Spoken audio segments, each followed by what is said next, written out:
আসসালামু আলাইকুম। আমি আজকে আপনার লগে শেয়ার করবো আমার চালকুমড়া প্লান্টগুলা। চালকুমড়া প্লান্টের মেইনটেইনিং আমি কিভাবে করি, তার মাঝে কোন কোন ফার্টিলাইজার দেই, কোন কোন ফার্টিলাইজার চালকুমড়া প্লান্টের লাগি খুবই গুরুত্বপূর্ণ, বা পাউডারি মিলডিউ কি জিনিস, পাউডারি মিলডিউ আমি কিভাবে ধ্বংস করি, তো তা সম্পূর্ণ টিপসগুলো আজকে আমি আপনার লগে শেয়ার করবো ইনশাল্লাহ। আমার সাথে থাকুক আর দেখতে থাকুক। তো প্রথমত দেখুক আমার ছোট চালকুমড়া প্লান্ট একবারে গুড়া থেকে চালকুমড়া ধরা শুরু করছে মাশাল্লাহ। আর গুড়াতে কি দেখতে পারা একবারে মেল ফুল ফিমেল ফুল দুইটাও আইছে। তো মেল ফুল যেগুলা এগুলো হইল গিয়ে ওরকম লম্বা স্টিক দিয়ে তো ফ্লাওয়ার আয়, আর ফিমেল হইল গিয়া ওরকম ছোট্ট স্টিক আর মাথার মাঝে ফুল লইয়ায়। তো স্ত্রী ফুল হইল গিয়া ওরকম, স্ত্রী ফুল ওরকম আয়, আর পুরুষ ফুল লম্বা ডেটা দিয়ায়। তো পুরুষ ফুল আর স্ত্রী ফুল দুইটা দিয়া পরাগায়ন করা লাগে, আর না হয়তো এগুলা ঠিকানো যায় না। আর মাত্র কিছুদিনে আমার চালকুমড়া প্লান্টগুলা 3টা প্লান্ট মাশাল্লাহ অনেকটা লম্বা হয়েছে, আর একটা প্লান্ট এখনও লম্বা হয়েছে না। এই সবগুলা প্লান্ট একসাথে রোপণ করা, কিন্তু একটা প্লান্ট সাপাকিটি টুইজার এটা এখনও পর্যন্ত লম্বা হইতে পারেন না, কারণ চতুর্দিক দিয়া জাপ দেওয়া, এটার মাঝে কোনো আলো বাতাস ঢুকতে পারেন না, বা সূর্যের কোনো আলো লাগেন না এটার মাঝে। এর কারণে এটা বড় ওর না, সমানভাবে খানি দেওয়া ওর বা মেনটেনিং সমানভাবেও করা ওর, কিন্তু এই প্লান্টটা এখনও লম্বা হয়েছে না বা বড় ওর না। এর কারণে আমি এইটারে এই জায়গা থেকে ঢুলাইয়া অন্য জায়গার মাঝে নিয়ে শিফট করিলাম, আর বাকিগুলারে আমি মেনটেনিং করবো। তো বাকিগুলার মেনটেনিং আমি কীভাবে করি তা আমি আপনার লগে শেয়ার করবো। চাল কুমড়া প্লান্ট ওই লগি মিষ্টি কুমড়া প্লান্টের মতো।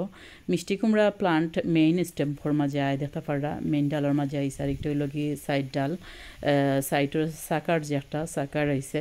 তো সাকারগুলারে আমি খাটিয়া ফেলাই দিমু, সাকারে আমি রাখতাম নাই, নিচর যতগুলা সাকার আছে সবগুলারে আমি খাটিয়া দিলাইমু, আর উফরের সাকারগুলা রাখমু। আর মিষ্টি কুমড়া যেরকম ফন্ড ফাতার মাঝে গিয়া মাথাটা খাটিয়া দিবা, ঠিক তেমন ফন্ড ফাতার মাঝে চাল কুমড়ার মাথাটাও খাটিয়া দিবা, তখন ফলনটা আরও বেশি করে আইব।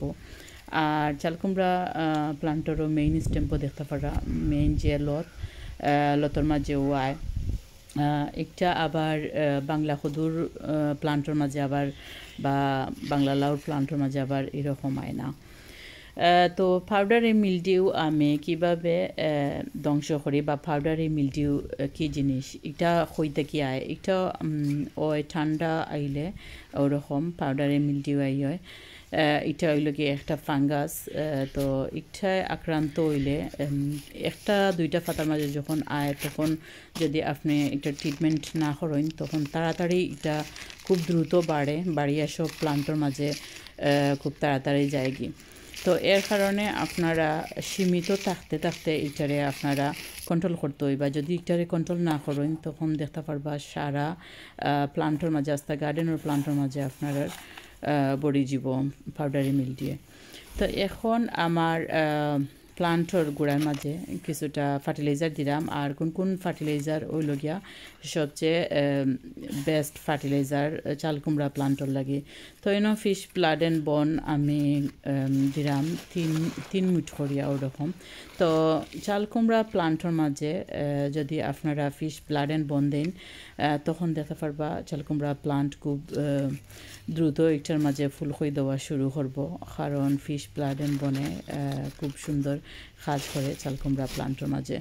তো তারপর দিছি আমি সালফার পটাশ, আর এখন দিলাম আমি অর্গানিক কম্পোস্ট। তো অর্গানিক কম্পোস্ট দিলেও চাল কুমড়া প্লান্টের মাঝে খুবই সুন্দর চাল কুমড়া দেওয়া শুরু করে। আর ইনো দেখতে পারা পলিব্যাগের মাঝে আমি রুইছি, এটা হলো কি কম্পোস্টর ব্যাগ। তো কম্পোস্টর ব্যাগের ভিতরে রোয়ার কারণে আমি ওরকম কিছুটা মুড়িয়া, তারপর মাথারে মুড়িয়া, তারপর আমি রুইয়া দিছি এই প্লান্টগুলা। তো সময় সময় আমি যখন যতটা ফার্টিলাইজার দিমো বা কম্পোস্ট দিমো, তখন আমি একটার মুড়ানোটারে খুলি একটু বড় করবো ব্যাগটারে।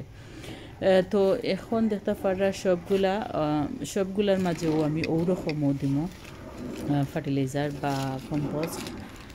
ওরকম খাবারগুলা দিব। আর এরকম খাবারগুলা দিলে চাল কুমড়া প্লান্টর লাগি খুবই ভালো, চাল কুমড়া প্লান্টে অনেক সুন্দর খাবারটা পায়। তো এখন পাউডারি মিলডিউ ধ্বংস করার লাগি আমি সাই ইউজ করলাম। সাই দিলে পাউডারি মিলডিউর মাঝে খুব দ্রুত এগুলা রিমুভ হয় বা এগুলা ধ্বংস হয়।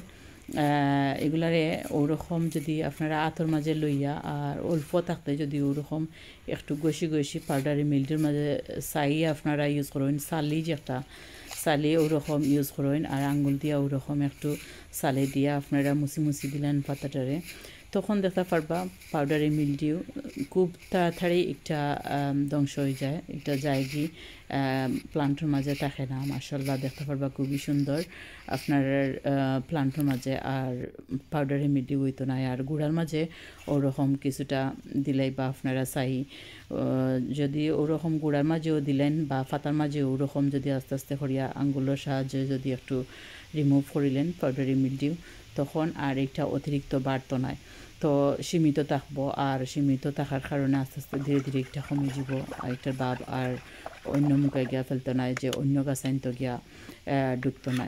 তো এখন একটা লিকুইড ফার্টিলাইজার দিলাম আমার প্লান্টের মাঝে। লিকুইড ফার্টিলাইজারটা দেওয়ার পর যে শুকনা খাবারগুলা দিছি ওগুলা তাকে খুব দ্রুত কাজ করব, আর প্লান্টটা আমার খুব দ্রুত বড় হইব ইনশাল্লাহ, খুবই সুন্দর হইব ইনশাল্লাহ। তো ওরকম আমি আমার প্লান্টগুলোর মাঝে সবসময় মেনটেনিং করি বা খাবারগুলা দেই। আর এই খাবারগুলা হইল গিয়া খুবই দরকারি বা খুবই গুরুত্বপূর্ণ চাল কুমড়া প্লান্টের লাগি। তো চাল কুমড়া প্লান্টের মাঝে আমি সবসময় ওরকম খাবারগুলা দিই, আর এরকম খাবার দিলে অনেক অনেক চাল কুমড়া ধরবো মাশাল্লাহ। তো আমার ভিডিওটা আপনার কাছে কিলা লাগছে, যদি ভালো লাগে অবশ্যই একটা লাইক দিবা, আর পরবর্তী ভিডিও পাওয়ার লাগি চ্যানেলটারে সাবস্ক্রাইব করিয়া রাখবা। তো আমি যখন নতুন কোনো আপডেট দিব সাথে সাথে পাইলিবা ইনশাল্লাহ। আসসালামু আলাইকুম।